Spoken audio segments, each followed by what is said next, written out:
Hello, everyone. My name is Stephen Fox. Welcome to my channel. Well, another day, another record in the stock market. The stock market highs on almost all the indexes. And what is this being driven by? Mainly artificial intelligence. We've seen Microsoft storm past Apple and is now worth over $3 trillion.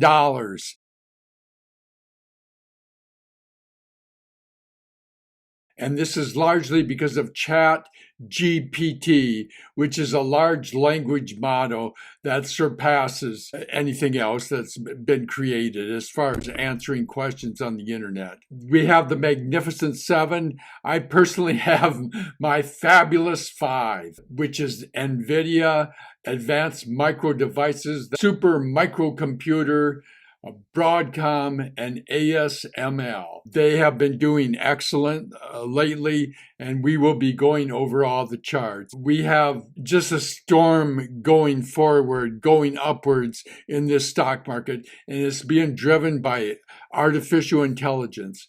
And there's a discrepancy between the more industrial stocks and what I will call the more energy internet stocks.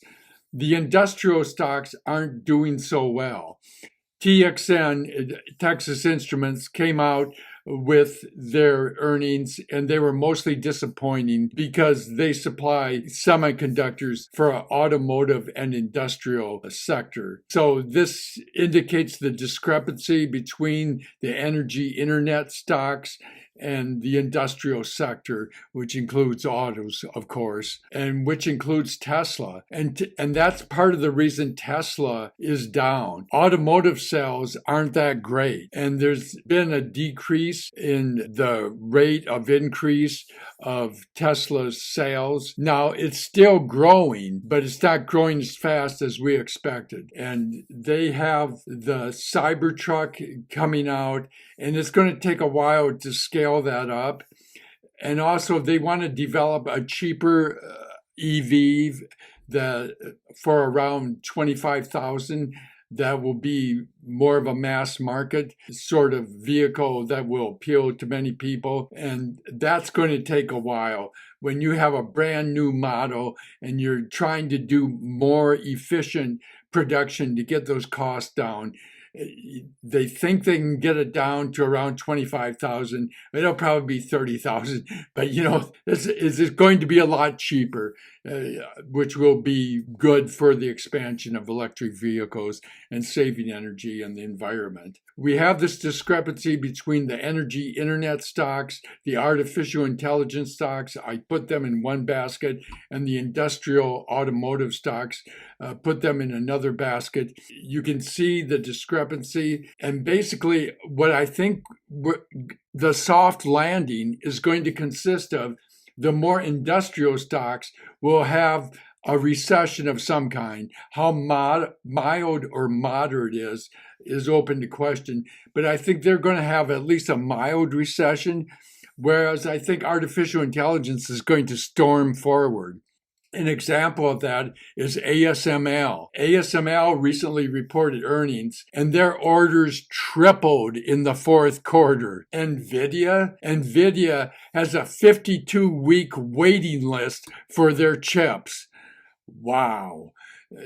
That gives plenty of opportunity for AMD to go up with NVIDIA. Their chips are almost as good, but you don't have to wait 52 weeks to get them. So if you're not willing to wait a year, you probably will buy some AMD chips. Just artificial intelligence is going to provide the soft landing, in my opinion, in spite of the higher interest rates. And interest rates were sort of higher. They hit 4.18 at one point this week. They've come down a little since I looked at it. They're hanging around 4.15.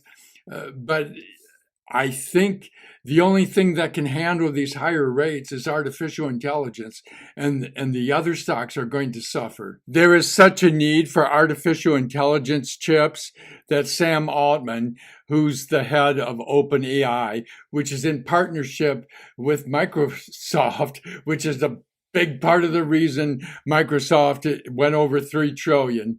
He wants to have more AI chip factories producing these highly complex and advanced semiconductors that artificial intelligence needs. And hopefully he'll be working with the major chip manufacturers, which are Taiwan Semiconductor, that's TSMC, Samsung, and Intel. An example of how the energy internet stocks are going to outpace other stocks is Netflix.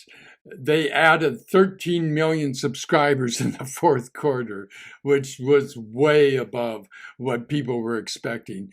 And so these streaming services are all going to do well. Everybody has Netflix, okay? So it tends to be the signal for how the streaming services are going to do. We're not going into a recession at any time soon. And believe me, a recession is much more to be feared than inflation. I will ask you, which is a bigger problem?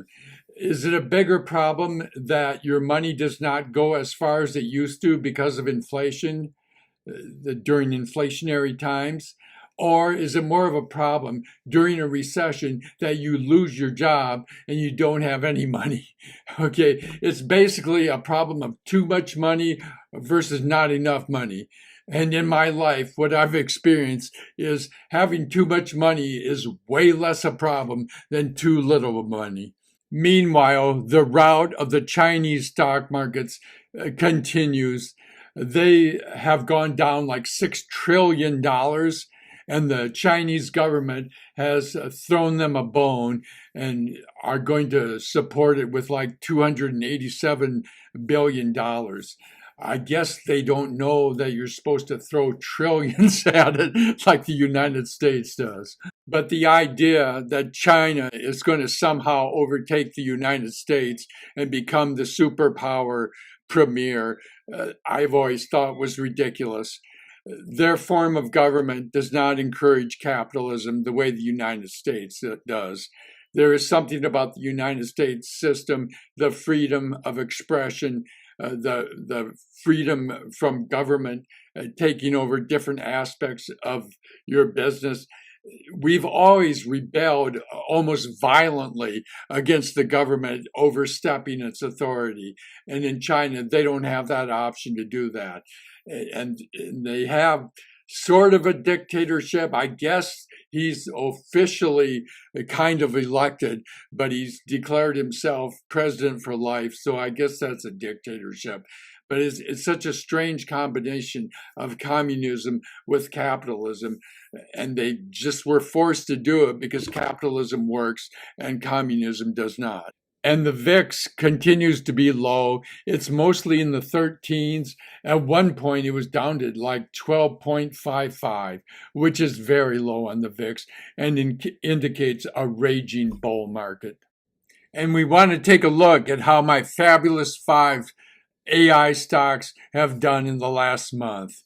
Good old NVDA, Advanced Micro Devices, Super Microcomputer, Broadcom, and ASML. And looking at the chart, you can see that ASML has made about 15%, Broadcom has made about 9%, Advanced Micro Devices and NVIDIA have made about 25%, and Super Microcomputer, boy, that is a wild stock. It's made about 63%. And Super Microcomputer, SMCI, has been super and has been soaring into the stratosphere. It is such a changeable stock that it's a rough ride, but man, does it go up. There's no sign that we're headed into a recession, at least for now. In the fourth quarter, the GDP came in at 3.3%, and for the full year of 2023, it came in at 2.5%.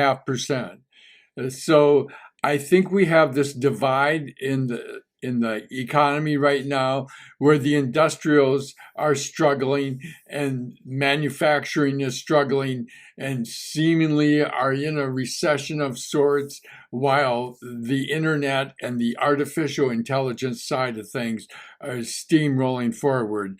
So you have the formula for a possible soft landing. Thanks for watching.